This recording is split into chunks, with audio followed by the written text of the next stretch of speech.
They got to do everything and talk to everybody. That's my answer for you. What do you think about people like Get Beam or like he's a barber.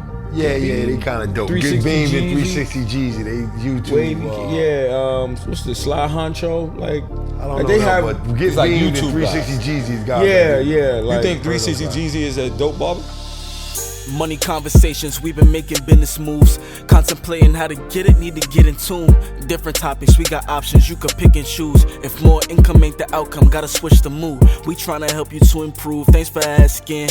Road to riches, speak on broker days and past tense. Wealthy habits, lately I just wanna stack chips. Took a risk and we've been running up a bag since. G-Vast Quest, quick to make a couple G's. Detox, spin knowledge, put you on your feet. Bug out, got the plate, make sure to pray before you eat. At the table with the winners, come and take a seat.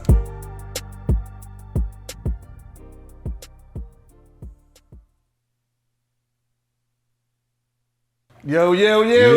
G-Vaz, what's happening, baby? What's good, bro? Detox, what up? What up? Prime. Yo.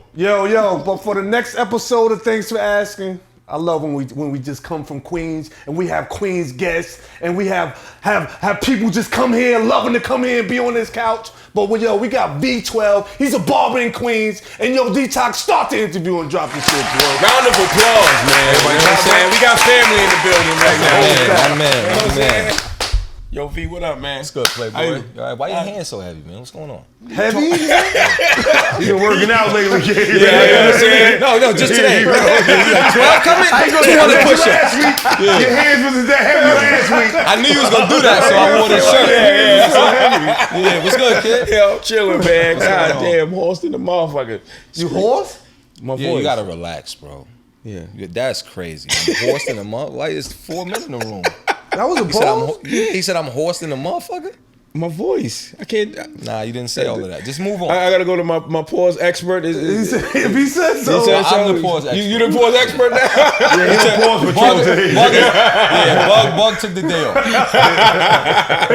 I'm the resident pause expert. No doubt. It's like how they got travel nurses. I'm the travel pause expert. Travel to different shops.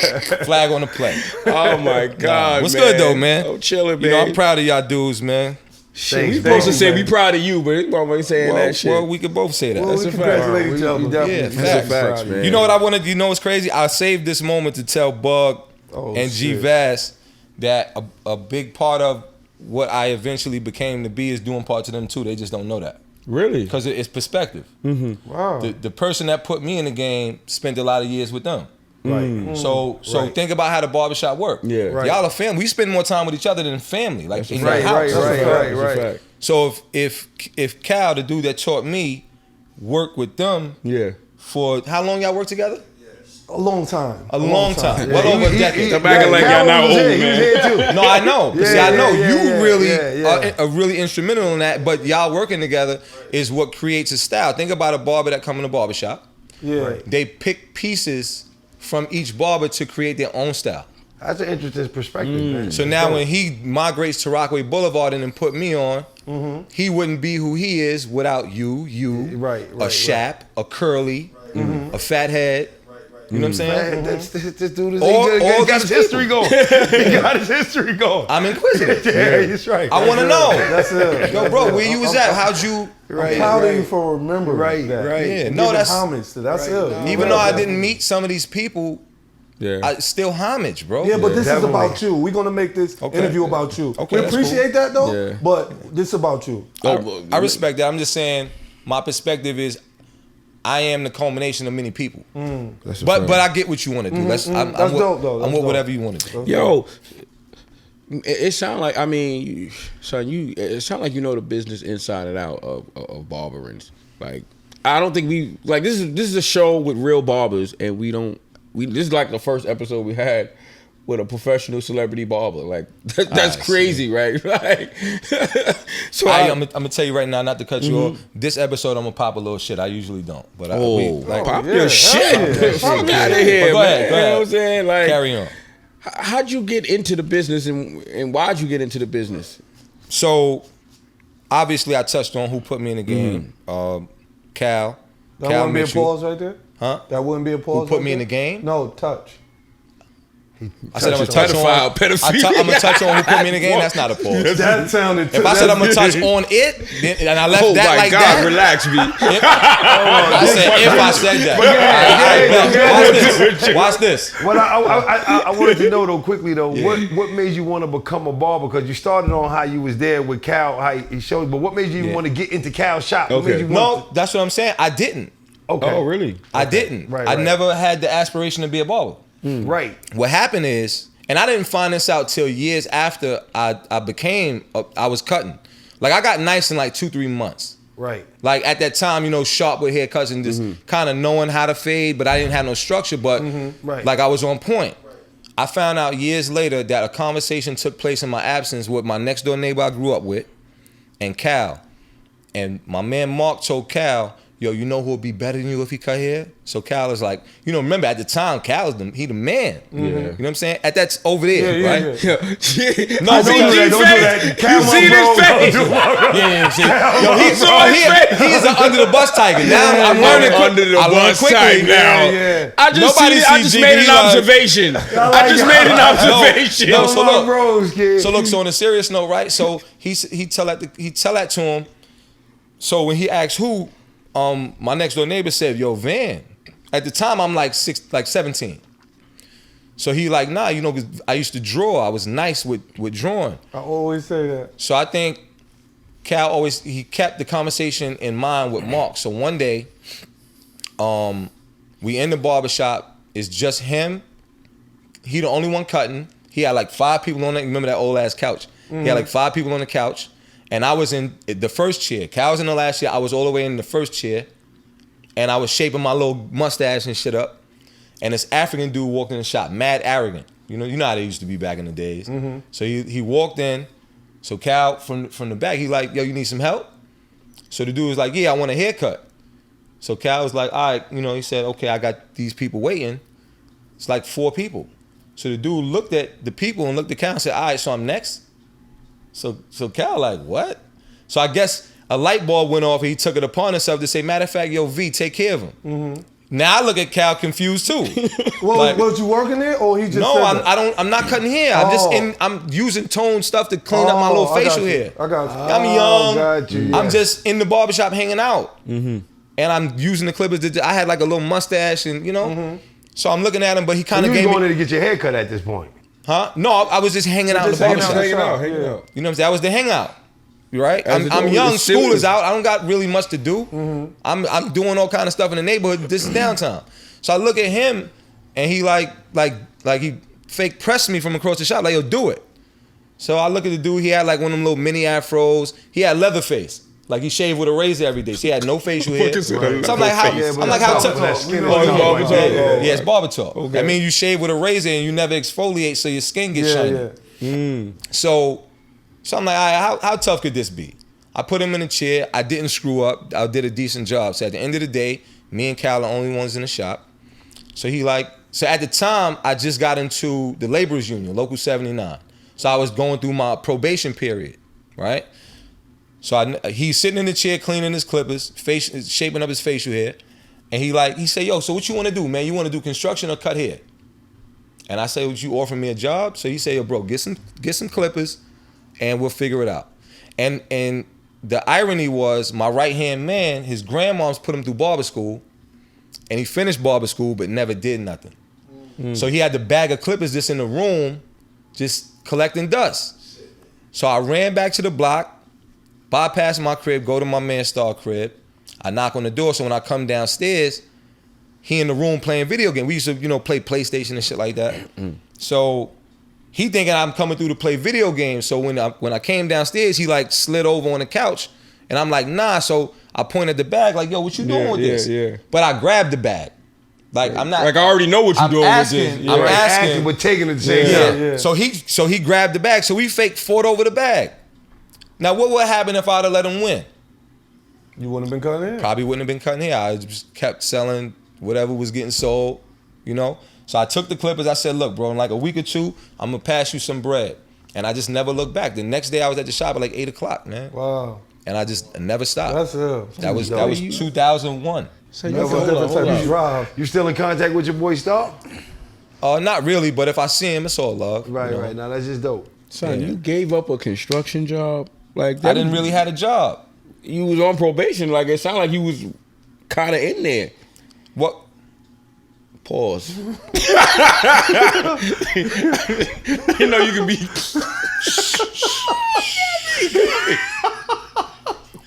I told him a minute ago. He look like. I'm just trying. I'm like, what? Oh, Interview was over. I gotta go. Yeah, so I mean, you gotta understand at that time, I'm seeing barbers. You know, like I come from where we was doing stuff in the street we had no business doing. So essentially,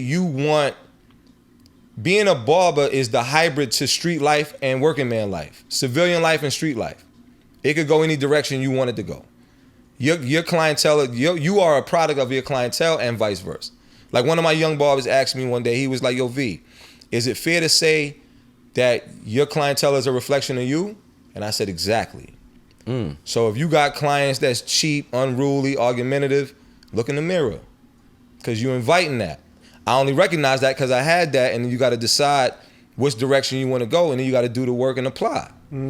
So being a construction worker at the time wasn't reminiscent to my current lifestyle, and it wasn't all that cool. Yeah. Like I still have cool factors. So I come in the barbershop, dudes is fresh, iceberg shirts, nice watches or a nice little chain, freedom. Like I decide I want to go to the Ave real quick. I don't want to have to say, yo, can I clock out?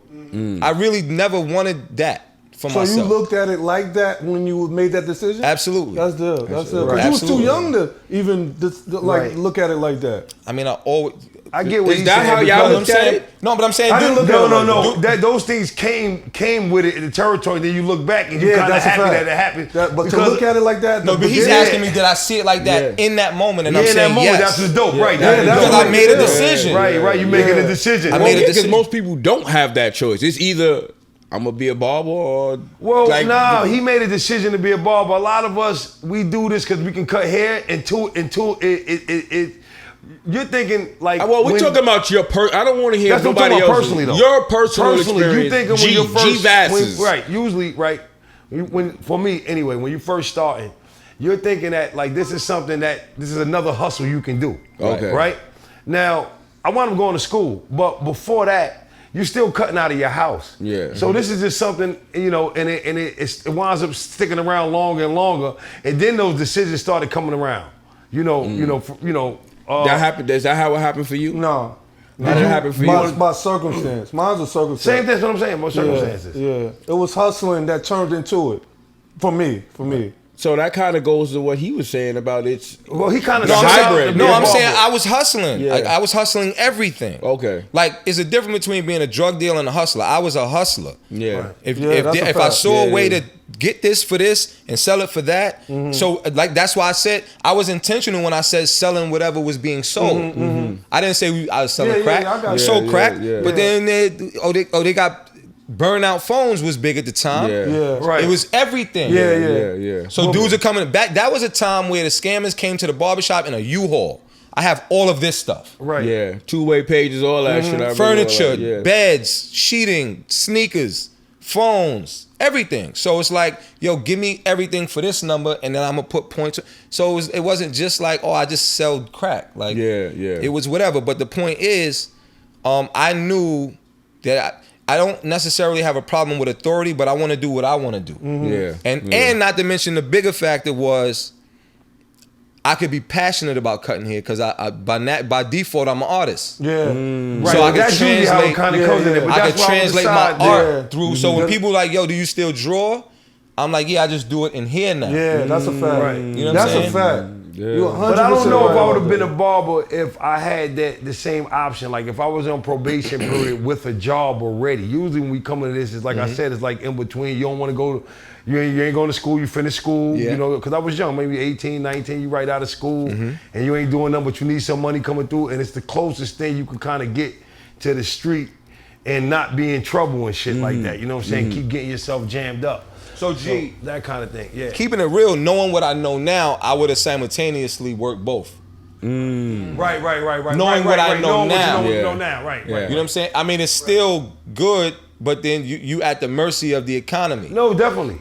Whereas, you know, having a job, it's like your money gonna be the safety zone. Or I would have developed 401k. You know, this, that. Stuff that we can kind of do now, but it wasn't like that then, though. Yeah, you can do it now, but when you cash business, you gotta do that shit later. That's a fact. Or you don't even know. You don't even know. You didn't know about that. So we talking about now, like you so, know now. Like all those things came later. Yeah, you know. So that comes through who you have relationships with and what kind of information is privy to you through them. Yeah. But yeah. What was it like getting into the business? Like, was it a slow grind, or like was it like you had money and you was like clientele was booming? Like, was it difficult when you first got in, or was it easy to you? It had levels of difficulty, but in that regard, I was young. I was 17, 18, so I didn't really have the most bills. Yeah. I didn't have no kids, and I had time, and I had a lot of friends. And I'm cutting here in the neighborhood I grew up in. Yeah. And then my friends that's giving me a shot they actually know my capabilities more than I do. You understand what I'm saying? I'm the one doing it, but they like, nah, if anybody could do it, is V. Right? So my friends is on some, I'm telling them like, yo, just pull up and get a haircut, it's free. So as I'm getting nice, I'm like, it's not free. You know what I'm saying? But I just wanted to be nice. I remember that like the back of my hand. I just wanted to compete. I didn't care about the money in that moment more than or as much as I cared about being good at it. So I would be, I don't know if y'all remember this. I used to be in the barbershop so much that I bought a 19-inch big back TV. They ain't have flat screens then. I remember a big back TV bags. and a PlayStation, and I had it on my station with the PlayStation in the drawer, signifying I'm not going nowhere. Right. I'm here. Every day you eating pizza, or you get spaghetti from Romeo's and get the fish from RCL, and we just in the barbershop. I fucking love Was that. that Rockaway Fish House, right? Correct. I like that shit because it shows like, yo, like it's the 10,000 hours to get to greatness. As who made that? Is that Michael Gladwell? Malcolm Gladwell? Who coined that? I forgot who does that, but it's the 10,000 hours to achieve greatness. Okay. I feel like that's where you're at in it, where you don't even care. It's not about the money. It's about just. Oh, it's about the money now. Now, I mean, because I developed a life. We at the beginning right now. That needs that money. Oh, you saying back then? We're at the beginning. I can't not do it for the money. You know what I'm saying? I got children and I got a staff relying on me to keep the door open for them to do what they got to do for their people. Yeah, for sure. So I still love it. Of course, I love it. I love what I do.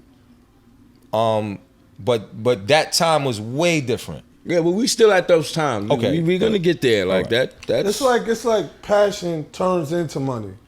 Like your passion for whatever you do is at first, but then you realize how good you are. Then you get paid for it. But they say have fun with what you're doing, and the money is a side effect. It's gonna come. That's right. But that's what when we started this podcast. That's kind of what the idea was. It's like if you're doing this for the money, it's not gonna work. Yeah, it's not gonna work. You're here for the wrong thing. Yeah, you have to love this shit. Yeah. You know what I'm saying? Like, because it's gonna be times where there's no money, especially being an entrepreneur. You got to do that shit. At least at the beginning, because you're doing investing before you get the return. You got to invest before the return. That's what I was gonna say. It's not even that it's no money. Matter of fact, it's no money and it's gonna cost you money. So it ain't just like, oh, no bread came in. No bread came in and bread went out. So it's that too. Like it's you invest in money, time, sweat. Stress. It's a lot. It's not easy. And I put countless people on, and I seen a good amount of people fold quick. So it ain't for everybody. Like you got to really be, you got to be tough for something like this. You got to have patience. You got to know how to put that pride to the side. It's a lot of give and take. What were some of the early issues you had ran into when you was trying to build your clientele and stuff like that? Well, learning how to cut hair in itself, you're gonna mess up. See, at that time, it was a lot of skinny beards going on, and I'll never forget this one dude. And I knew him good. He's an OG, but he used to get his beard real skinny, and I did it, and it was sharp, but it was crooked, and I couldn't fix it. Right. And I never cut his hair again. and obviously I didn't get paid. So it was a lot of trial and error, and a lot of it could be discouraging. But you got to just understand, like, see what you did wrong. Don't, because I seen a lot of barbers in my day, they'll like make excuses for their screw up, opposed to just saying like, you know what? That's on me. Yeah, that's on me. You know, and then you got to know how to. It's more than just fixing a haircut real quick. You might zeke somebody and you can fade it out real quick and play it off. Nah, I'm like, if they see something or they know something happened, wear that, give them that for free. Tell them, your next cut is on me. When they come back, you lace them more than they ever did, and then that's how you create a bond. Because it's not about telling him that's the way his hair grow. It ain't about your mess up. It's about what you did after you messed up. It's not always, all right, cool, you messed up, but do you accept it and how do you fix it? So it's a lot of that. So I thank God that even from young, I understood like how to fix relationships. Now, where did you learn that? That's right, but that was the joke though. You don't go around telling nobody, yo, this is the way your hair grows. Right. You know what I mean? Like it's his fault. Yeah. That you fucked his hair up. Yeah. There was a lot of those. I'm not gonna say I never used it. Yeah, I ain't gonna act like I never had a bullshit excuse. You got big ones. I told you. You know what's crazy though? What's crazy is the irony for me is the only time that I ever zeked somebody was after I was nice. Really? Yes. I can see that though, because he's taking so much time before he gets there that he's not making those kind of mistakes. That when you get so comfortable, you making these slight mistakes. I got comfortable. We was in the barbershop talking. Yeah. And I had like this wavy hair Cuban dude in the chair, like, you know how they had like that big Al Pacino hair? Yeah. And he combed his hair backwards. So I had the Masters, remember the plastic clip for the Masters? Yeah. Not the Speedo guy, the black joint with the little metal prong. So I'm talking and I popped the clip on the guard and you hear that loud snap. Yeah. So when I ran the clipper through his hair, I just heard the joint go, So what happened was I put the guard on, it was shifted. It wasn't flush. The guard came off. So the guard popped off and that joint was on skin level and it just cut a hole out right here. Oh my God. Yo. That right there, that's like almost unforgivable. You know what's like you can't fix that. Hold on. He gotta finish. He gotta explain the rest of this whole story. So the dude, and so I caught it right before it ran through. So the hair was like still there. But the dude did one of these. Comb it. Nah, he's like, he did one of them guys, he just flew off. Yo, dog. And I just looked at it and I couldn't say nothing. What do you say? It's right here, bro. Right, a big square hole. That's crazy. He just, he was so livid. He didn't say nothing. He just got up, put his hat on, and left. Wow. Didn't even finish the cut. Nah. For what? Finish what? Wow. Give me the ball, What can you do? Unless he went all the way off, that's the only way. Yo, it's just like the movie Barbershop where he zeked the senator. Yeah. It's like one of those, but in the front though. Oh my God. But I was nice at the time. Yeah. But it was me being distracted. So from that day on, I never put a guard on without looking at it. Never. And till this day, I put a guard on, I look at it, and if I've been using a guard for a while, I'll like play with the guard to see if it's loose. Like I learned so much from this game. It's more than just cutting hair and dealing with clients. I know my tools like the back of my hand. I know how to fix everything. I know when something is worn and you got to get rid of it. Everything is like all around the board. You got to know your business. And that don't mean you're gonna be the best at it, but you still gotta control your atmosphere. So, God, you was asking me a question though. I wanted you to finish that story. That was I fucked that haircut. Crazy. But it was. He probably said, if I see that kid in the street right now, I would like to know if he grew that shit back. You grow back. But took a while though. That's what I'm saying. Like, especially if you had that kind of hairstyle. He had like his joint was like that. a 6, bro. Yeah. Oh man. And my masters, everything was zero gap. Oh man. You know what I'm saying? That shit. Yeah, you had the fade blade on the master. You had the fade blade. Nah, I never liked the fade blade. Snack too much. Oh, that was the question I wanted to ask. It was about learning. Where did you learn about developing relationships and realizing how important garnering a relationship is to your business? I mean, I think you learn relationship skills just from growing up in your atmosphere. So you got different personality types. I always been fairly charismatic and personable. Now you learn how to mend and maintain relationships or bond relationships from trial and error. Like, I'm not gonna act like I ain't fucked some relationships up, or I wasn't part of the equation of a relationship being good and going sour, or being sour, and then we talk and realize, yo, this dude is cool. Yeah. Like, I've had those too. Like, from off rip, for some reason, maybe you heard something and you like, I don't mess with him. And then years have passed and we might be in a situation by happenstance where we talk. And then you might say, yo, dog, everything they said about you is not true, bro. Yeah. And that's maturity and growth. Yeah. Man, let me ask you this though. Did you realize, like, while you cutting, right, that you is more of a doctor, psychiatrist, lawyer, like all these things come with being a barber. Yeah. It's like it just comes. You don't even realize that, but you do it. Professional debater. You know what's crazy? I did another interview, right, on another pod, and I said that exact thing. I said, real barbers, you all that. Like in order for you to be a real barber, you're gonna be a psychologist, psychiatrist, you're gonna be a soundboard, all that. And it's all about which one you are. Like, a lot of people come to you for way more than a haircut. Yeah. Like I have tons of clients till this day that book with me, and it's always like this 10-minute, like, yo, V, what do you think about?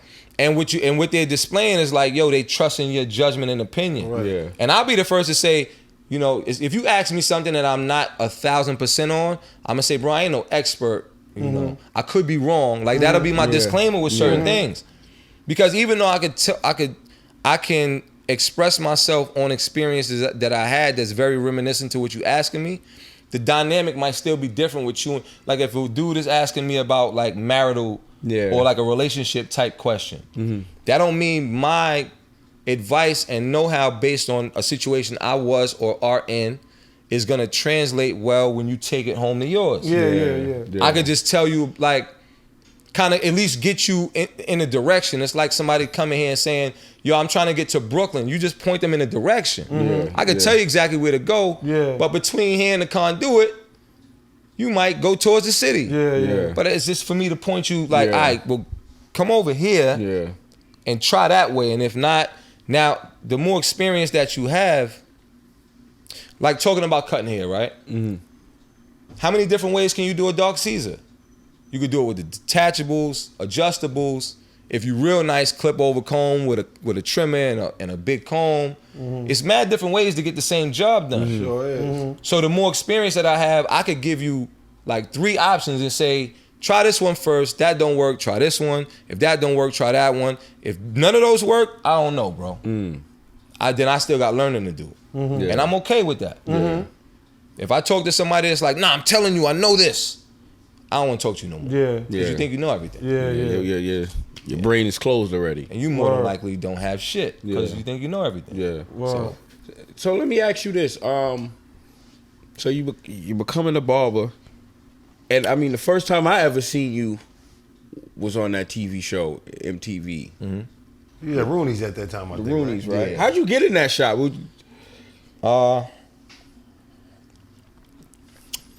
So the reason I left Rockaway Boulevard, I'm not gonna get into now. You know, street shit. Yeah. But I would love to hear that. Bro. I would love to hear it. What, the whole story? Because it's gonna be a nasty story. Okay. Because it kind of connects to recent years. It's the irony, especially with my perspective. I mean, nobody's gonna get killed if you don't tell gotta the story. say no No, names. no. You don't have to say names. No, I mean, I'll come back to that for a second. But I went to Rooney's because the barbershop got robbed, but I was the target. Oh, no, Rockaway. Yeah. Oh, I was the target. Right? So I stayed after that though. But then you feeling the tension, like it was targeted because it was hate, right? So now it's like my peoples is standing around, like my peoples is at the barbershop every day, inside, outside. You know, they outside. Yeah. Cause now it's a different situation. And quite honestly, at that time, I didn't necessarily want nothing to happen to nobody on my behalf. Like, all right, cool. You know, some goods got jukes. We alive though. We healthy. Ain't nobody get hit. Ain't nobody get hurt. Man, it is what it is. Cool. So what happened, the real reason I ended up leaving, because I stayed for a good amount of time after that, but I moved on that side of town. So I had a car. I got into a bad accident on Linden. Now I have no car. So now I'm walking from my crib to American Farmers. American Farmers, and I'm taking the bus to Sufton and Archer, or Sufton and Jamaica, and then I'm taking the 40. Right, all the way there. This is my commute now. Yeah. But let me rewind back to when I had the car.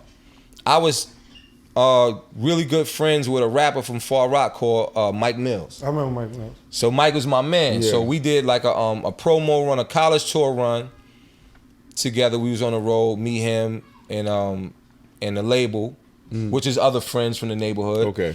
And then we was in Vegas for Magic Convention for like 2 weeks.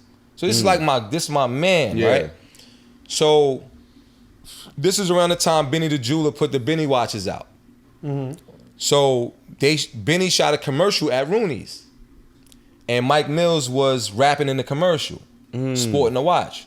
So Mills called me like, "Yo, pull up. I'm at this barbershop on Merrick." So he tell me the shop. I'm like, "Yeah, I know that shop. I pass it all the time going to Green Acres." So I pull up over there. It's wintertime, snow outside. So when I go in the barbershop, they hadn't started taping yet. So Mike was like, "Yo, you think you can shape me up real quick?" So I tell him, I said, "I don't have my clippers." So the dude that managed the shop at the time, he was there. So he was like, "Nah, you can use me." He's like, "Yo, you a barber?" So I said, "Yeah." So he said, "Nah, use my stuff." So I said, "All right." And at that time, I really loved cutting hair. So I'll cut hair anywhere at any time. Yeah. So I'm shaping Mike up, and the manager's watching me. He's literally standing over my shoulder. So a barber watching me. Oh, you put on the greatest show on earth. Come on, man. You know what I'm saying? Put your seatbelt on, champ. Because I'm, So he watching me. So I have an unorthodox. One of my styles is very unorthodox. I could do one whole side of a haircut, like everything, the fade, the line, and I'll just go to the other side. Don't even look at that side and match it perfect. Right? Most barbers got to do one side, look at it, go to the other side, do that, and then I'll do the one hole from here, everything, and go to the other side. Don't even look. I don't even use the mirror. I use the mirror at the end to check for little imperfections. So I do that at that time. So once I finish one side and go to the other side, he was like, "Yo," he said, "Yo, you work somewhere?" So I'm like, "Yeah." He was like, "Yo, I'll fire somebody right now if you want to come work here." God damn. Right? So I'm like, nah, because I'm happy where I'm at. But what happens is all these months pass, and then the chain of events, the barbershop got robbed, I crashed my car. You know what I'm saying? I'm down bad. Yeah. And then you feeling that pressure, the tension of all of the stuff going on. I'm taking a bus, I'm looking crazy. I was just up like a duck. Yeah. So when I made the decision to leave, I go over there and give me the chair on the spot. Right? Now I live right around the corner. That walk to the bus is now a walk to work. Yeah. Right? But what I tried to do in the beginning is, because Rooney's was closed on Monday, I still was trying to cut hair on Rockaway on Monday. And then that didn't work out. So, so that's how I ended up over there. That's fucking crazy. Yeah. And then that was 2004, and then 2005 they came around talking about the show. And I think it was talked about before, but it was like perfect timing that I got there, and then 2005 they came through talking about it, and then 2006 it was on there. That's so, and I had no clue until I was already acclimated there, and they was like, "Yeah, we talking about doing the show and blah blah," because the Corey Rooney dude was tight with Tommy Mottola, or at least he thought he was. That's another story. Oh my God. Yeah, so I mean, it is what it is. Corey, wherever you are, like. Are you still cool with Corey? If I see him, we cool, but I never really had like a deep relationship with him. I'm from Rockaway Boulevard. I'm outspoken. You can't tell me anything. All of that high fiving that y'all do, I don't do. I don't like that. That's not gonna work. Don't play with me.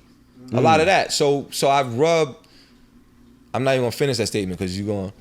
I wouldn't have said nothing. No. If I would have finished what I'm about to say, I would have told you that's crazy. That's what I was about to say. You are the expert here, man. I'm processing the words as I'm giving them. No, you are the expert, not me. No, but you know where we come from. Like y'all being on something is the equivalent to me being on Rockaway Boulevard. Like that's a fact. I joke and I play, but don't play with me. Yeah, right. You know what I'm saying? So even as a young dude, Bug. You too, G. Y'all know me since I'm a shorty. Right? Yeah. I essentially been the same person. Yeah, that's a fact. I might have just had less of a filter as I'm younger. For sure. Like I would blurt shit and be like, what? Yeah. I still kind of do that, but it's far more educated. Yeah. Right. And a lot more finesse now.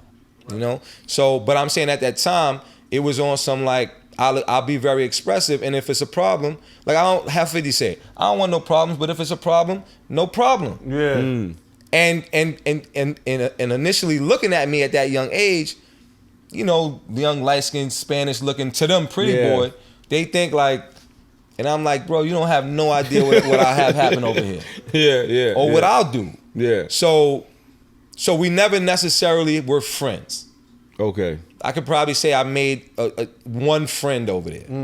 You know, it was a lot of tolerance, and it was like we cool because we don't mix too crazy. But you know, you stay out my way, I stay out your way. Yeah. The TV show made it look like y'all was tight though. What's TV, man? Yeah, no, I'm just saying.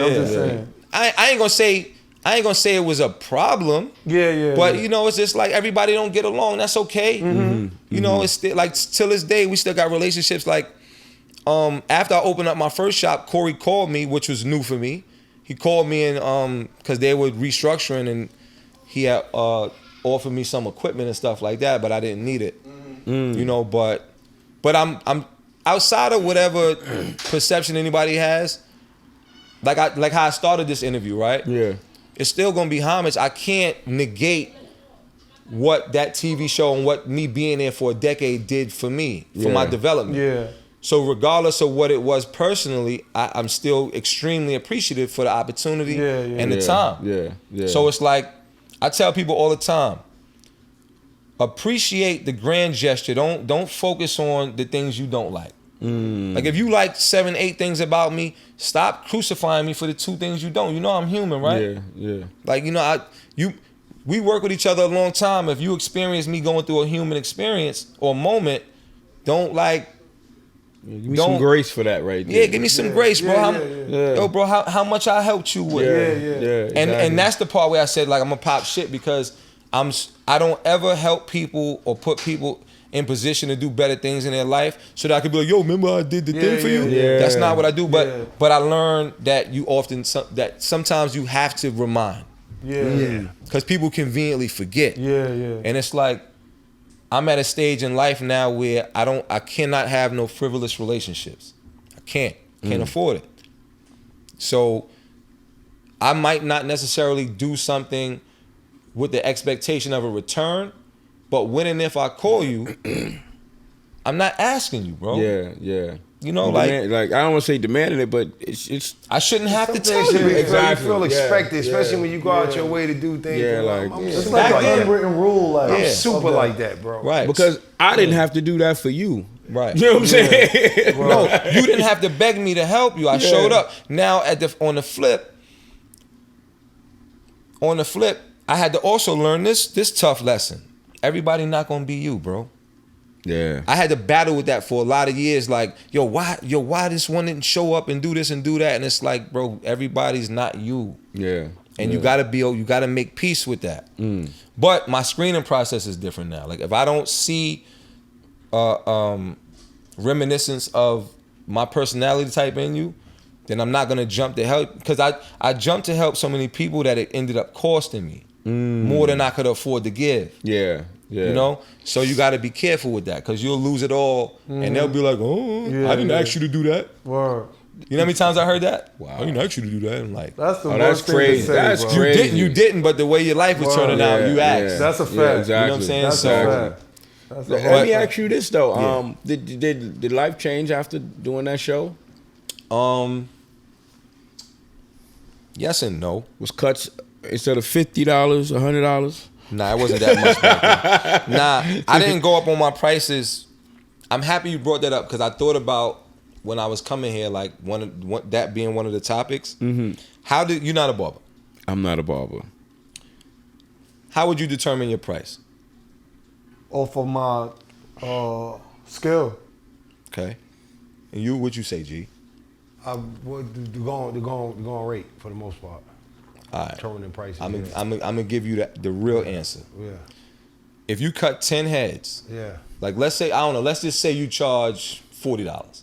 That sounds about right. All right, cool. And you got 10 people in the barbershop waiting for you. And everybody get a haircut, and they get up and you say 40. And 8 of them give you $60. Then you know that if you go to $60, 80% of your clientele is comfortable with it already. Because they could get up and give you 60 and give you no extra, and you cool with that too. Yeah. So the 2 people that don't want to give you that, you got to be all right with letting them go. But the trick is you got to be able to promote, which is why social media is major now, because you create the content, you promote it, and the new client comes in on the new price. They don't know anything about $40. Right. So even if you was charging 40, but the majority of your clients was just naturally giving you 60, this is them determining what it's worth to them.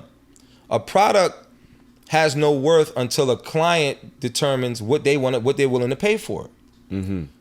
A Honda Accord got 4 wheels, so do a S-Class, Mercedes. Yeah. Why is this one another 100,000 more? Because there's a client that says it's worth that to me.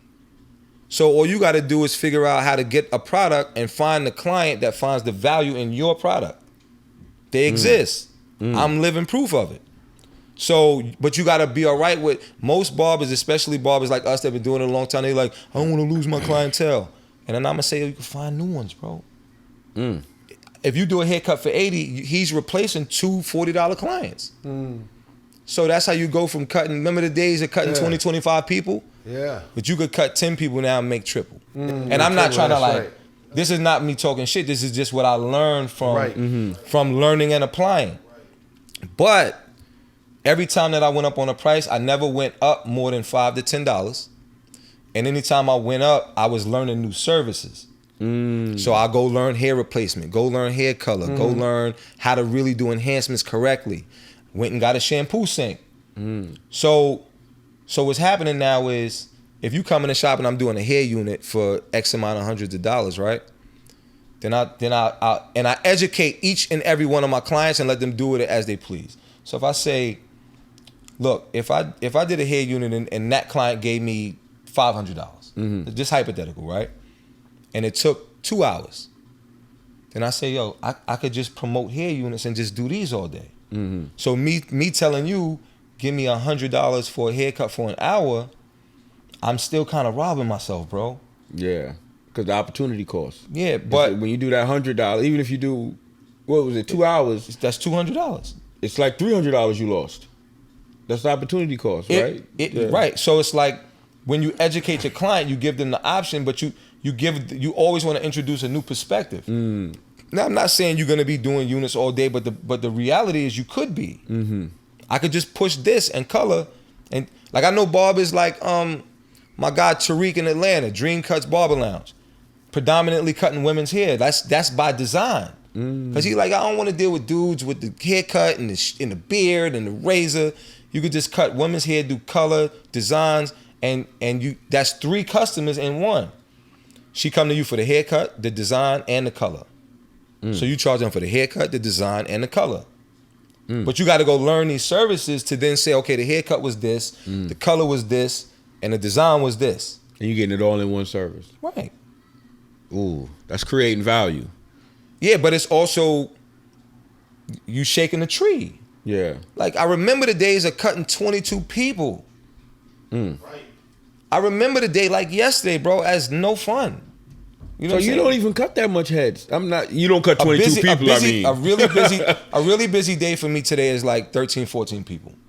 And it's like a mixture of like different things, but now I say this, like I'm not the guy that's too good for I'm not too good for walk-ins, none of that. I mean, I'm appointment only, but I don't cut walk-ins to ensure that the barbers that I got there looking to pay rent, that's how they eat. I'm not gonna compete with you. Yeah. Because when rent day come, I expect you to have it, bro. I seen the walk-ins come in. Yeah. But what's happening if I'm busy and I'm cutting walk-ins too? So you know, like, no, those are yours. But I give you the formula. If you're not following it, then I'm gonna give it to another barber. Yeah. Yeah. I'm telling you my formula. I was at the barbershop early and late. And I went outside and I talked to people. I put my skill on the line for free. If you don't like this haircut, it's free. I never did a free haircut that way. Till this day, I never did a free haircut by saying, let me cut your hair, and if you don't like it, it's free. Never did a free haircut. Because I couldn't afford to. You know what I'm saying? And I understood my objective. Like I got to build, man. Yeah. Cal got on the iceberg shirt. I want that. Because if I get that girl I'm looking at. Yeah. Yeah. She gonna say hello. That's when I was like, did she say hello 18. when you got that iceberg shirt? I got a lot of iceberg shirts. You know what I'm saying? Yeah, but yeah, I mean, yeah, it's I hope I answered your question. No, you did. So I mean, I'm probably gonna. I'm gonna go back to cutting, but you had two friends, man. I feel like they was. I went to school with Z. We was in the same grade and all. Springfield? No, he went to Martin first. Okay. I thought he went to August Martin first. Yeah, I went to Martin. I know I was in the class with the guy because one day I seen him, I was like, oh shit. Right. But how did y'all meet and how did that relationship develop? Me, Z, and Sneed. Yeah. So it was a classic, like, you know, the neighborhood is gonna put barbers against barbers. Like if you to pop in barbers on something, by default they're gonna be like, yeah, my man on Rockaway. Like dudes from that neighborhood, when they on this side, they're gonna be like, yo, nah, like it's a thing where dudes or people that's about something have moments of braggadocious, right? Like it might be what you drink, what you drive, who cut your hair, how much you pay. Like, nah, your haircut, your shit pushed back, or how much you pay for your haircut? 40. I paid my barber $1. Like he wins that part now. Like I spent $100 on my haircut. That's a bullshit haircut. This is just for the sake of the argument. Yeah. So I'm saying how we're learning about each other before we meet. Because the neighborhood is doing the work. Yeah. The neighborhood is doing the competing. Yeah. But the edge is like, man, my barber's on TV, bro. Yeah. Like, what y'all talking about? Yeah. So what happens is we would always see each other in passing. So, you know, mutual. Like, if I see you long enough, how many dudes you know from the hood that you don't even know their name, but it's like, you know what I'm saying? There's a lot of that. Yeah. So this one particular time that I think changed turned the tide was we was in Macy's. I was in Macy's Dolo and Sneed and Z was together. And we stopped, we was by the Sean John section. And we stopped and we was just talking and we ended up standing there talking for like 2 hours. It's crazy. And then after that, I think I bumped into Z in the club. I think it was, I'm taking y'all back. It was like System in Astoria, like some mad long ago. So we chopped it up. And then one day I just pulled up over there, and I think I let Z fade the back of my taper out, you know. And then we just like started hanging out. Then Sneed started coming to the shop, rocking with me, and then it just was from there. Like, and then I would pull up, see him doing the haircut a certain way, and I'm like, yo, let me show you something. So we started trading secrets. Like they was super busy with designs. Yeah. But I was just like super sharp and precise with like a beard specialist. Like nobody really messed with me with beards, right? Like doing like the difficult things that most barbers can't do. So we essentially trading tricks of the trade. Yeah. And then it turned into a relationship that way and personal, and then it just blossomed into everything. I feel like y'all was tight at one point. No, man. we still are. Yeah, we still are. But you like you got to remember, I had kids. Like my oldest kid is about to be 17. My twins about to be 12. God bless it that Z didn't have no children. Yeah. But Sneed just had a son. His son is 2. Congratulations so to that. For a lot of years, I'm like, bro, why are we getting all this money for what? Yeah. What are you gonna do with it? Yeah. With all due respect. Yeah. So I'm saying that to say, like, as you get older and priorities change, your lifestyle change, we don't have the time and opportunity to hang out how we did when we was 30. Yeah. Or let's say, like 30, 29, 30. So it's just a different time. So, but people that has been essentially watching the show from 10, 11, 12 years ago, they're looking for some normalcy. And it's like, bro, ain't you growing up too? Word. So, yeah, it's no different. They was brothers, right? Z and Sneak. Yeah, Right. Z is his little brother. You know, but he became my little brother too. Cause it ain't about a brotherhood is not a blood thing. Yeah. Cause how many people got siblings that they don't even fuck Yeah, with? yeah, that's a fact. You know, so What was did they ever they found out the story behind? I don't want to. Okay. Yeah. But yeah, man, like I remember that because that was the time. Like I felt like that was like the beginning to me of like when the celebrity barber just like kind of like took off. Cause he was like the first person I ever seen talking about $100 haircut. I was like, who the fuck is paying that kind of money for a haircut? No, I mean, I'm not saying it didn't happen before. I'm just saying you guys were the first to introduce it to me. Yeah. So I was like, what the hell is this? But your cuts was phenomenal at the time. Well, you got to remember, it's the client that finds the value in it, but you have more of a opportunity to obtain more money when you can do more. That's why I always maintain that the barber that is decent, but well-rounded in more places will always be a better barber than that guy that's just like really sharp with like a haircut and a taper. He like, I don't use the razor and I don't do enhancements. You leaving like a lot of money on the table. It's one thing to say I don't do it, opposed to like you don't essentially want to turn a customer away by saying we don't do that. Like if somebody walk in this business, bro, you selling a service. If they come in here, even if G don't agree with enhancements or Bug don't agree with enhancements, if a customer come in the barbershop and they're adamant about it, just give it to him. Clown him when he leave. I don't know, but just you here to work and earn money. So if you cutting here for $40 and he say, yo, I'll give you another 20 if you just like put the sauce on the line. Yeah. You say, all right. Like, okay. Like, okay. You know what I'm saying? But there's always like, I ain't doing that shit. And you wonder why them people come into your spot less. Because now, think about back in the days, right? You got a hairstyle chart in here? Yeah. Because you old school, right? Not that that's a bad thing. No, I got you. But how many, when the last time somebody came in and pointed at that? You know what they come in, they come in here now and do like. With their phone. Yeah. But when you look at that picture, peep game. When you look at the picture, the haircut look perfect, right?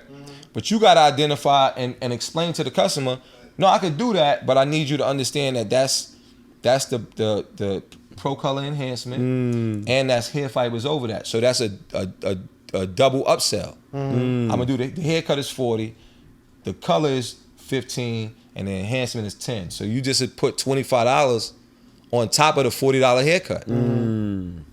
Now you might have cut a little kid that was difficult and the parent might give you $25 for a fade. But you just got it from a customer on extras. You got a shampoo sink. He get in the chair, you start combing his hair, it's dusty.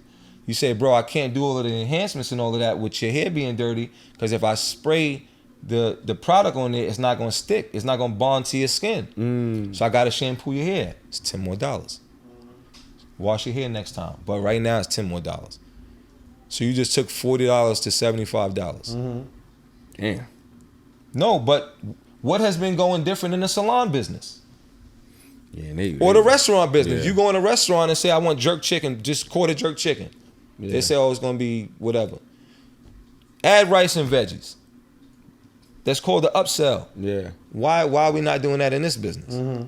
So that's what I learned from taking classes, going to shows, talking to different people from all over. So now when I go to hair shows, it's 3,000 people. I got relationships with mad people that I call their phone and they like, go, 12, what's up? What you need? But they'll do that because I went to their classes, I paid, I didn't ask for shit. Yeah. Yeah. And I probably gave them some merch. So now when I make the phone call, I'm not the annoying guy looking to like weasel for free. Yeah. But it's different. Like if you or somebody that put me in the industry, I'm not gonna be like, yo, I charge this And it's like we have a different relationship.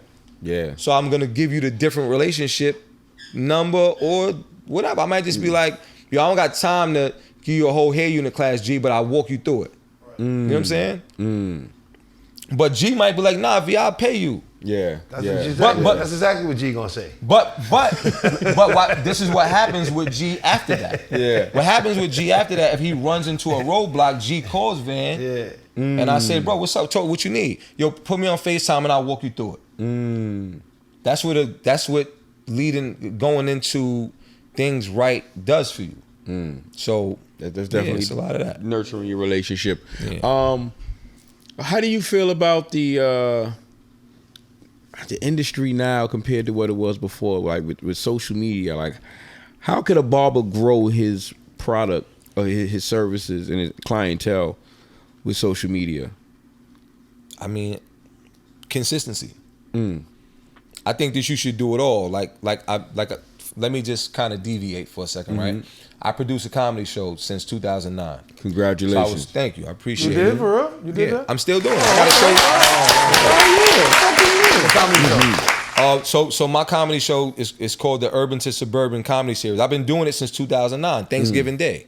2009. Where we can see that? Like, I got a show coming up. No, it's an actual show. You come to go to a comedy show. I I was talking to somebody today, and I'm like, damn, I got to send the email to get my flyers. So they like, you still do flyers? So I said, yes. I said, I do social media. I do text blasts. I do email blasts.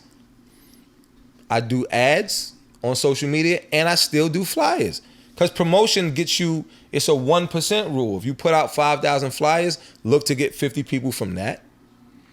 Depending on what kind of ads you pay for on social media, look to get 1% from that. If you got 2,000 contacts in your phone, look to get 1% from that, right?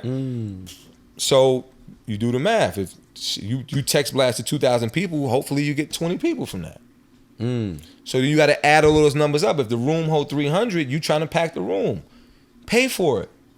Pay to get it there. So why I'm gonna say nobody mess with flyers? Now I use a particular kind of flyer for a particular kind of reason. It's strategic. I use a 2x6 ticket flyer. So you give people the ticket flyer, they think they got a ticket. Then they show up to the door like, you're like, nah, that's a flyer. It's a flyer. It's a flyer. That's not a ticket. Because most of the time you get those 4x6, you fold it, put it in your pocket, then you get home after a couple drinks. Yeah. Or you might cut it up to use it to do enhancements. Yeah. But a ticket flyer, once you fold it in half, it's like a business card. Yeah. A lot of women use it as a bookmarker. Yeah. So, but then a lot of people really think that they got, because I'll just hit them with 3 flyers, like, yo, pull up with your peoples. So you're like, I bet. That's just a flyer.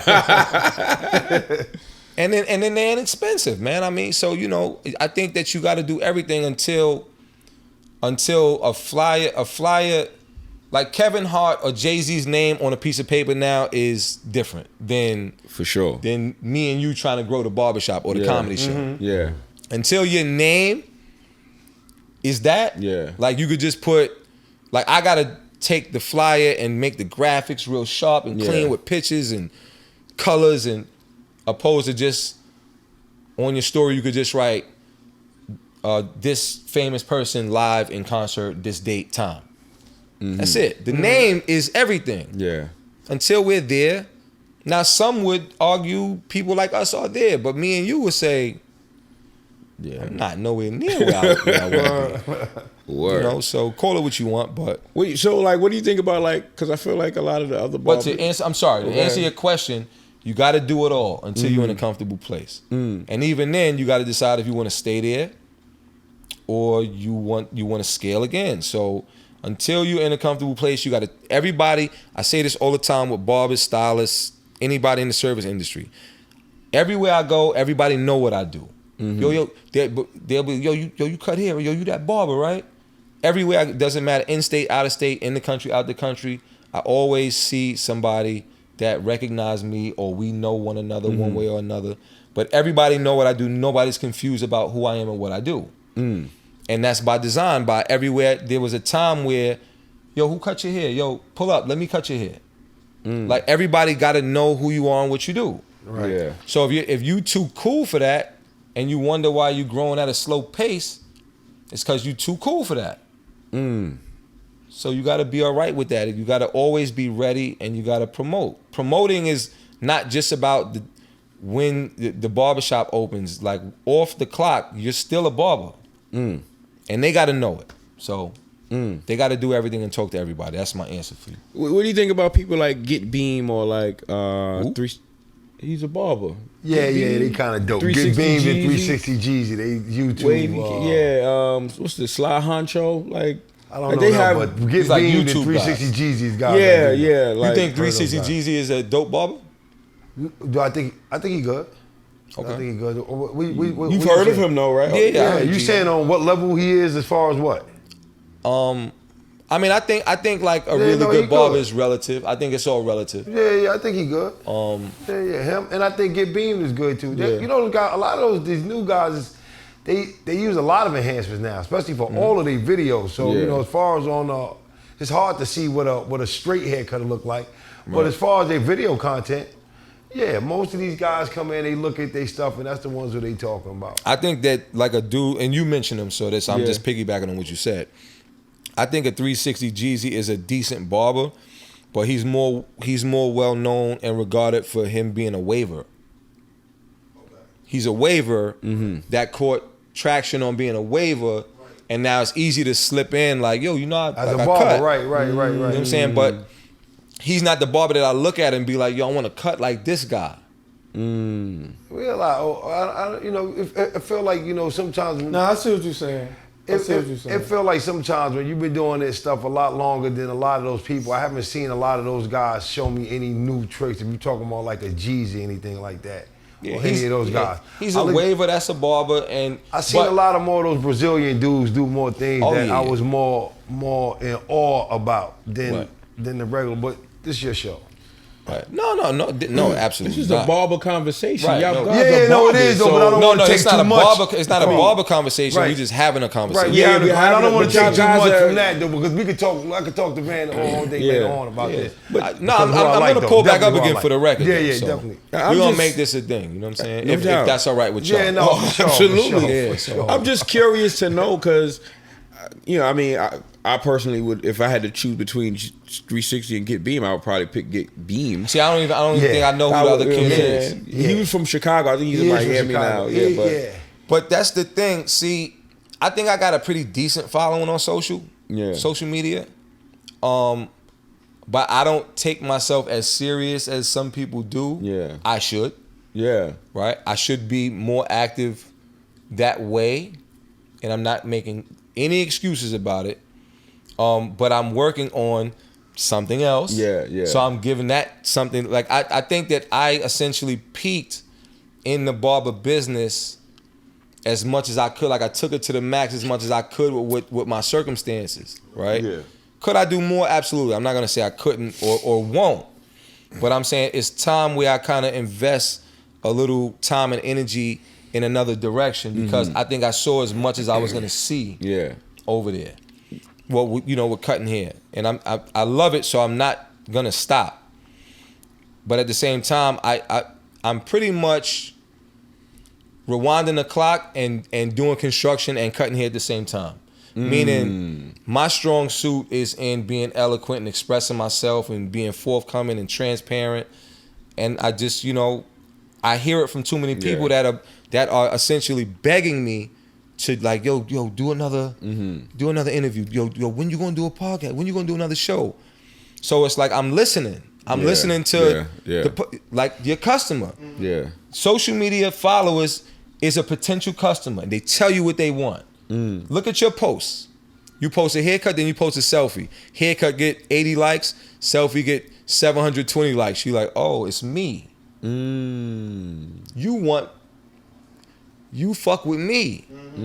So okay, I'll give you more me. So when you post videos of you talking opposed to a video of you going around a haircut you did, look at your algorithm, look at your insights. This is the customer telling you your worth. Yeah. No, we know you get busy with haircuts, but let me see that the little clip reel you did. And And then just look at the numbers. The numbers never lie, bro. You said you working on something. You was working on a podcast or something before, correct? Or you're doing something, what right? What podcast? Who you talking about? Don't get stupid. Don't act like that, B. You know what he's talking about. I'm trying to. I don't. Podcast you had with Eric Sermon. Yeah. Don't get crazy. No, I'm saying because you saw me do a lot of different platforms, bro. So I'm not getting. I know. But I'm talking about You're not gonna have me set myself up. Like, are you work? You asked me to come here and do my job, interview me. What you talking about? I'm really a barbershop nigga. No, what are you getting at? I know what you're doing, but I'm gonna make you do it. That's a fact. Do your job. All right. You tried to piggyback on that shit too. Goddamn right. Don't be coy. Nah. What are you talking about? What are you asking me? Tell me what you asking me. Podcast, correct? Because you said you want to express yourself. You still working on this. I gotta see what's going on. That was fuck, man. What are you asking me, bro? Tell him. Are you doing a podcast? Yes. What is it about? Everything. No. That's you got to don't. You got to be more detailed. You just You're tell not him. asking me the right question. What is the podcast about? Anything and everything. Where does it take place? So good question. I'm gonna do it in podcast studios until I find the right place. But I'm gonna do certain episodes will be live audience. Mm-hmm. Certain episodes will be intimate setting, like a restaurant, like in the corner in the back of Philippe Chow. Right. Dumbo House, where it's like live people. What's the subject matter based on, basically? No, that's the everything part. Oh, the everything. There's nothing off limits. Oh, nothing off limits. It could start with. So Are you interviewing people, or are you partially, but not out the gate. Okay. I don't want none of that. Okay. It's me and whoever's doing it. Because Okay. I want you're gonna build something based on. You're gonna be bound to what you build it on. Mm-hmm. Meaning, if I start off a show by interviewing people, if I do a show without interviewing people, your core crowd watching is gonna be like, yo, who's the person? Yeah. And you have no person, then it's kind of like, You don't want to box yourself in. I don't even want to watch them niggas until they got a person. Mm-hmm. Yeah. I ain't gonna hold you. I'm like that. I ain't gonna Sell hold yourself. you. I'm like I know that. you are. Like that's the nature of people. Yeah. So that actual show without the people could be the dopest thing in the world, but just the fact that chair is empty or this chair is empty, they're like, oh, there's nobody there, Sam. They don't even check it out to see what it's about because of what you built it on. Yeah. So I gave you. I'm gonna tie everything together, bro. Okay. I posted the haircut. I posted the selfie. The selfie numbers is through the roof. Yeah. Oh, it's me. Yeah. So I'm gonna give you that, and then when I introduce a person, it's the cherry on top. But you know why these people really here. Yeah. You know, your people might tune in and drive the numbers up more, but I have a following. Yeah. It's not reliant on who I got. So the subject matter is any and everything. You could use current events as a segue to lead into, and then there'd be a lot of like if you watch some of the lives that I do and then post, it's just me recollecting on personal experience, and then I convert it into a message and a lesson. Don't you think? This is give it a little pushback. Don't you think it's better to be a little more niche? Because what they said is riches and niches, like to have a pocket. Yeah, like to be as specific as possible. To be specific as possible is better because, especially starting off, because you want to capture a certain audience before you start growing. I mean, that's what niche is. Like, he has a niche crowd. Yeah, some people didn't know that. So yeah, I mean, I would be considered a niche barber. I would be considered expensive and not for everybody, right? I don't think that it's better to be niche. I think it's a preference. Mm-hmm. Like, I'm talking about in the podcast industry. I ain't talking about the barber. Like when you creating a show, like, or you creating these things that when somebody asks you what it's about, you should have an answer, right? Like, because when you say everything, the algorithm don't even know where to put you. If you comfortable with this question, answer it. Yeah. What are your 3 favorite podcasts to watch? My 3 favorite podcasts: The Daily, Earn Your Leisure. Thanks for asking. I don't watch Thanks for Asking. I make it. No. And Guy Raz, How I Built This. So what was the first one that you said? The Daily? The Daily. What's The Daily about? That's the New York Times podcast that talks about like current event topics. So current events is whatever's current. Yeah, so but it's not political. Niche, but it's not niche. It's not niche, but that's a bigger audience. That has a bigger audience. But you said, isn't it better to be niche? That was your yeah, question. It is. But daily to is start. Not, to start. But no, because that's inconsistent. How? Because to start, I'm gonna be niche, and then once, let's say I pivot. What if my core crowd ain't fucking with it and they all drop off? But you getting a bigger crowd because possibly. That's the only way you're gonna do it. Well, because I look at it like this: when you look at Ralph Lauren, he didn't start off selling everything. I mean, he sells everything now. He started off selling ties. Okay. When you think of Amazon, what was the first thing they sold? They sold books. Okay.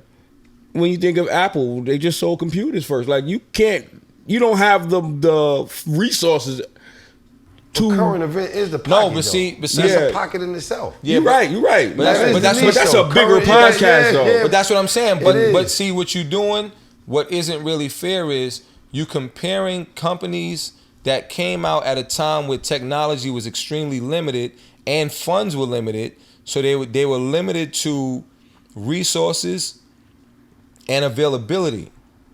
And always going to be limited resources. No, right now you got a supercomputer in your hand. I'm not limited to nothing. Limited to the money you can to pay for it to pay for shit. No, I have the phone already. I could hit record at the drop of a dime and talk about what I want to talk about. Before, Amazon and all that had to mail stuff to people and mail letters and say, if you want this, mail it back, and then we'll mail the product back. Same with, Apple. People thought it was a fruit company. They had to do a lot of legwork to afford me and you the luxury to do whatever we want now. Yeah. That's the difference. We are not to be compared to their humble beginnings because they walk so we could run. So if I decide that I'm talking about something, not to mention, again, let me tie it all together, fam. Tie it. You learning. Tie it. If I post a haircut and I get 100 likes and I post a selfie and I get 500 likes, starting out with a pod, if I talk about current events and then I talk about a targeted subject, I'm going to look at my insights and say, if the numbers are far greater over here, we're going to lean this way. Yeah. I'm not going to keep doing this. But starting out, it's a lot of R&D. Oh, so you don't know what you want to do yet? You just waiting to figure out. The audience is going to tell you. No, I do know what I want to do, which is everything until my audience tells me what they want. Okay. That's essentially what I'm telling you. When we first started, what was our content? What was it? Well, it was painting portraits of black people with words. So we wanted to hear stories of people in the community. We wanted regular people because we couldn't afford celebrities. Right. We didn't know celebrities. Or I just ain't had them relationships. Yeah, we didn't have the relationships with celebrities. So we wanted to hear super dope stories from people in our neighborhood. Right. We started off with Blind Junie. His story was That's the first one we put out. That's the first one we put out. But then we had fish grease.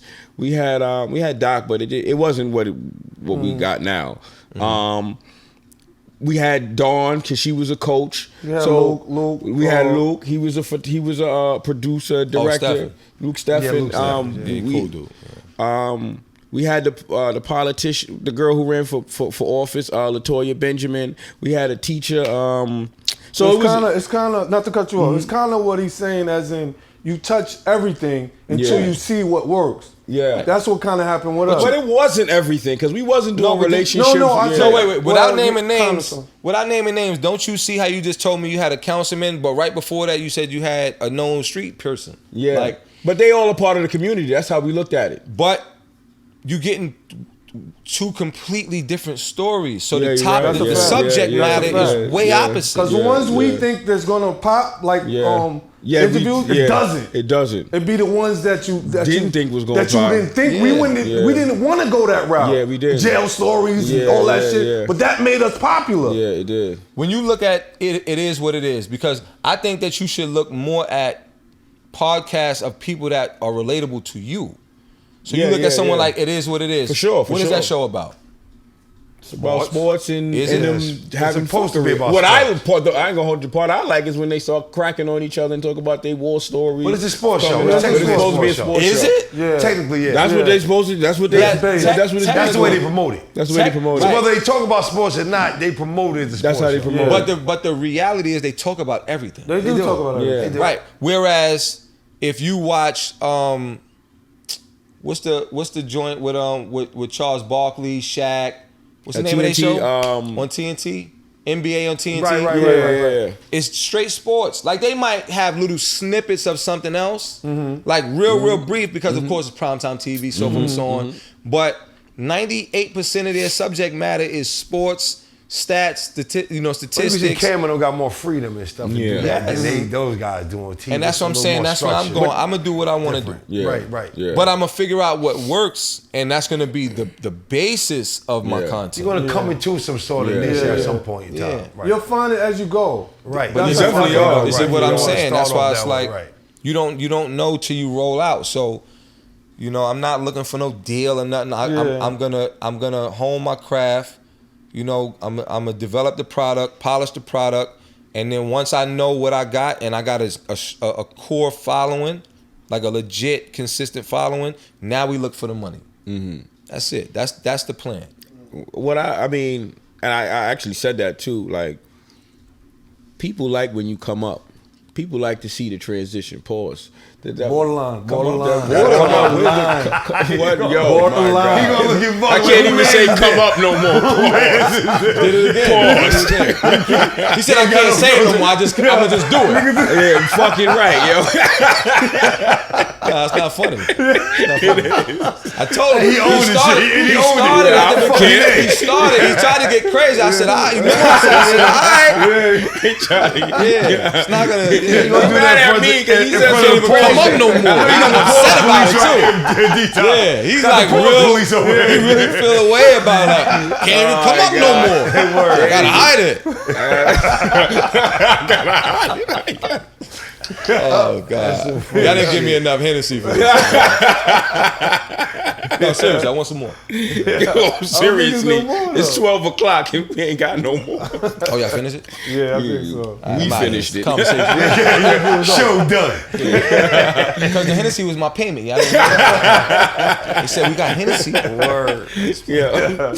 Nah, man. This conversation is long overdue, man. For real, man. This is dope. This is dope. For real. Yo, are you gonna bust a freestyle for us? Yeah, bust around like all the other rappers do when they leave the I'm chair. fucking with you, man. I'm gonna do that. Serious. Barbers don't do it. He's right there. You gonna do a line quick because most people rap. Can you do a line or something before you leave?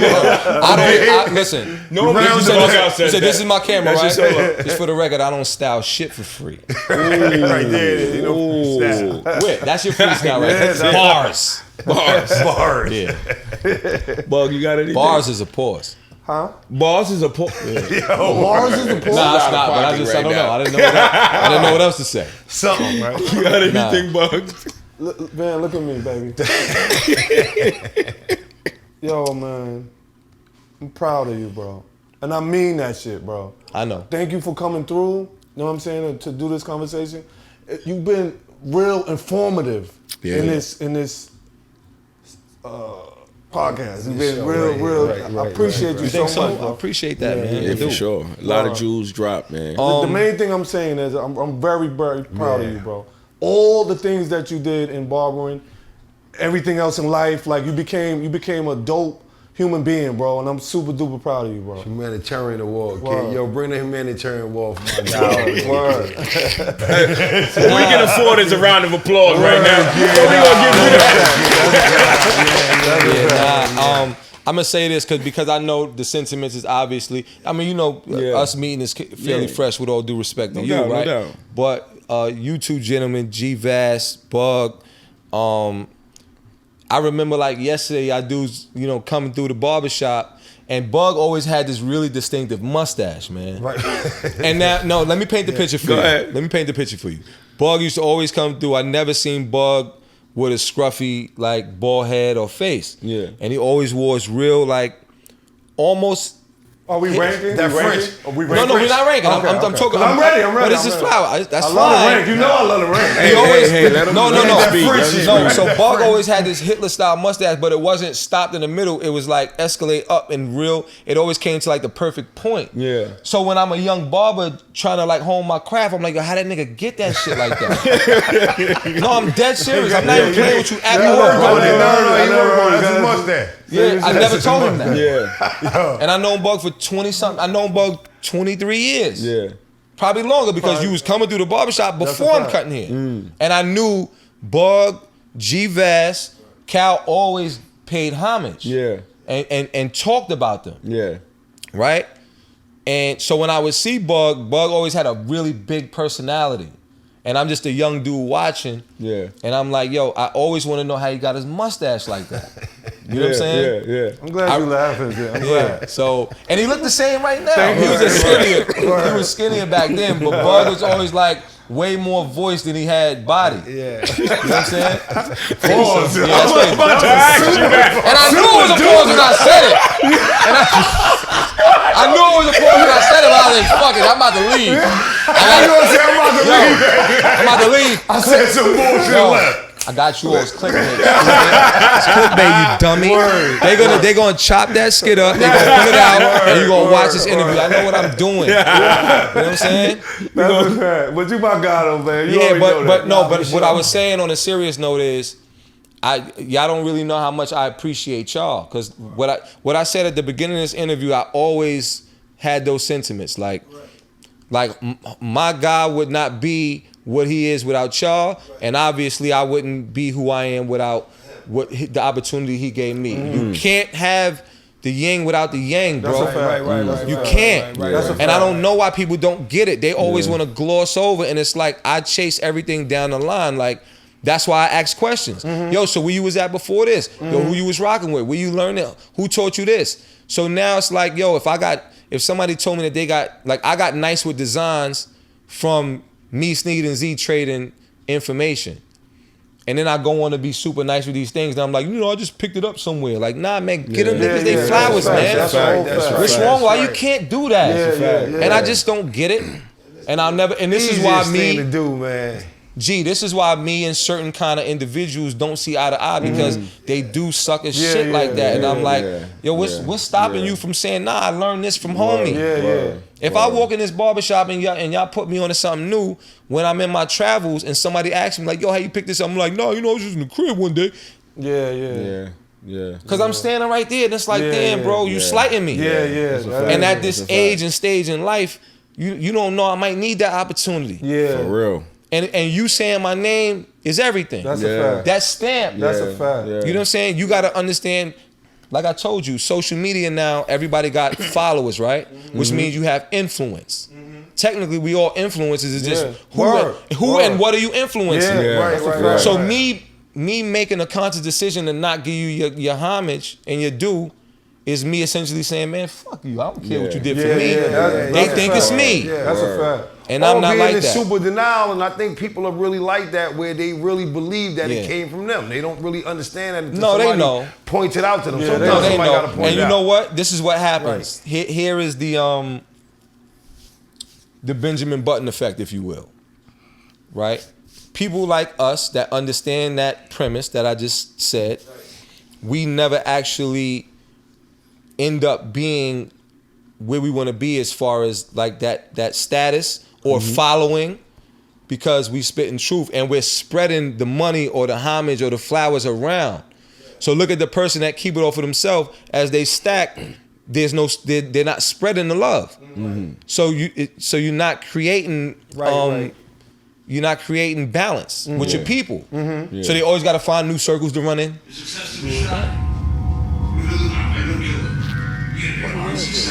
That's weird. Yo, that's crazy though. That's weird. This never happened before. Word of mouth. With that remote. No. Did you start it with your phone? So wait, we gonna wait until he pauses that, so I can show you how. Why would the American Gex? Why would Black Republicans?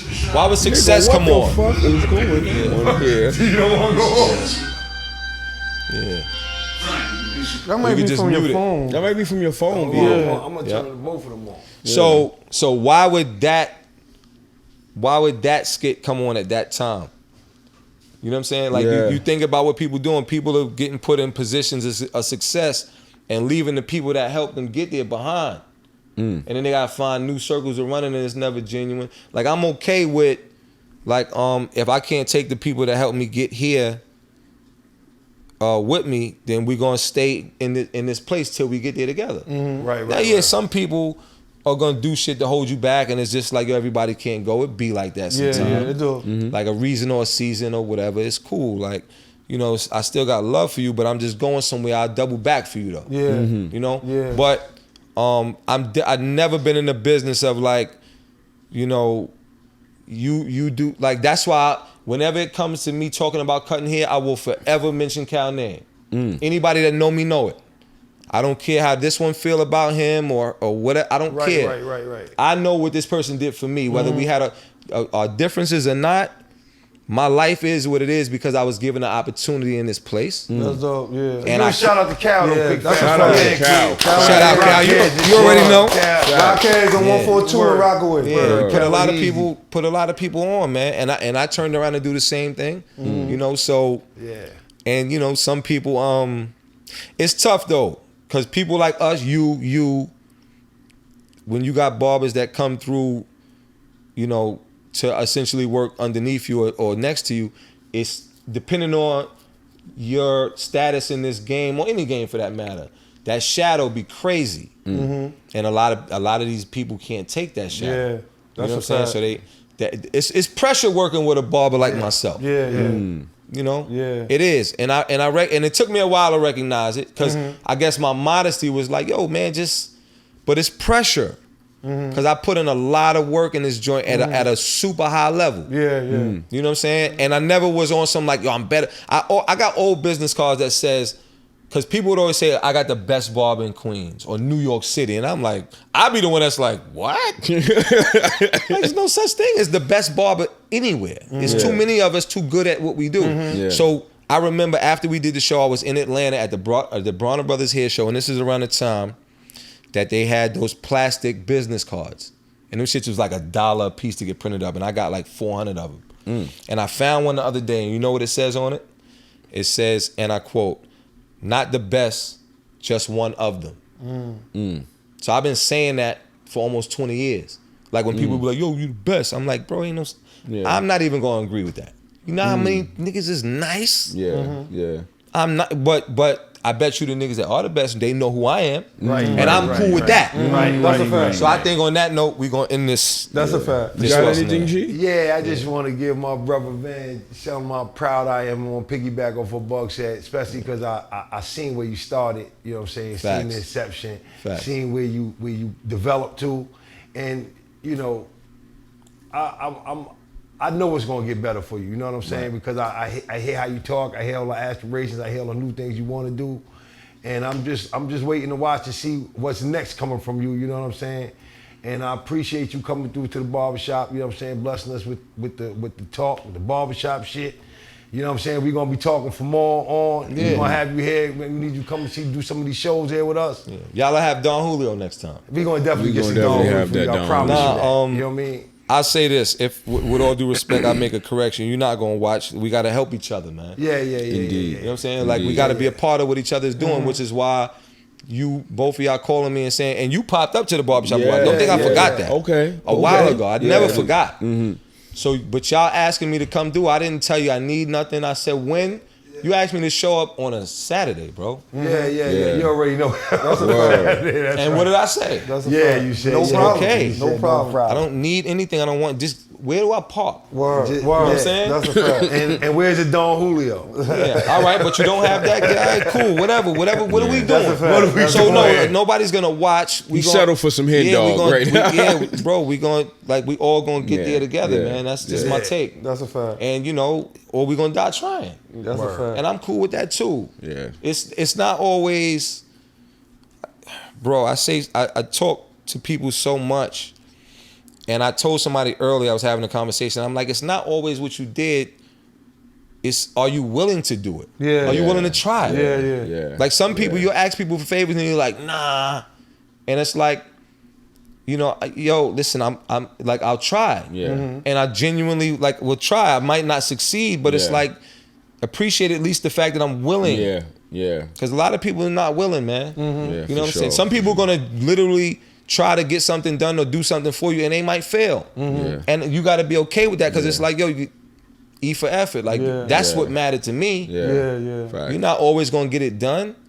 You know, so instead of me always trying to get it all done alone, like I know how to kind of delegate. Yeah. You know, so it's like just to kind of piggyback on what you said, like, nah, I won't allow you to watch. We're gonna work together. Right. That's a fact. Right. You know what I'm saying? So I appreciate that, bro. On behalf of the Thanks for Asking podcast, we want to thank you for coming out, man. good looking, bro. You know what I'm saying? I'm only dapping him because he's right here. That's a fact. That's a fact. That's a fact. You good. Yo, you didn't have to do this. We appreciate you. You know your time is valuable. Yeah. Just thank you, man. For real, for real. Charge a lot for haircuts, you know. So. I believe you. Can't get all that nice chains and shit without charging a lot. I done fucked the game up with that. You already know what. Chains are fake. Oh, hold on. Let me shout out the Gentleman's Factory, man. They had a nice event the other night, man. That's when we went wearing one of their shirts. Gentlemen still exists. This is Detox. You believe that? Yeah, absolutely. I'm a gentleman. G's a gentleman. I'm not a gentleman. No, I believe it. I just wanted to know if you believed it. No, I for sure. Nah, shout out to Gentlemen for Gentlemen Sure, Factory. that's a fact. I don't know if you've heard of them, but Nah, just right now. no, I'm out the loop. definitely Ain't good. nothing gentle I guess I'm about not a me. gentleman. Yeah, Ain't nah, nothing don't say Ain't that. nothing Don't say gentle that. about me. Right. Pause, my guy. Yeah, I'm not I'ma sure. do it for you. I'm not sure. What you got there? Who you talking to? I'm not sure how I feel about that one. That was shot at. There's nothing gentle about me. It's wicked. That was wicked. Yeah, it's nothing gentle about me. It's crazy. That was for Drake. Oh wait, I'm Drake. Yeah, you Drake. Yo, finish the shout out, man. Yeah. Detox. That's Buck Out. It's G Vass. This is the one and only V12. Thanks for asking podcast. We out, y'all. Peace. Ladies and gentlemen, you are now watching Thanks for Asking. With that being said, don't ask me where to watch this. Just go watch this. I am your friendly neighborhood barber man, V12. Thanks for asking. Thanks for watching. Tune in.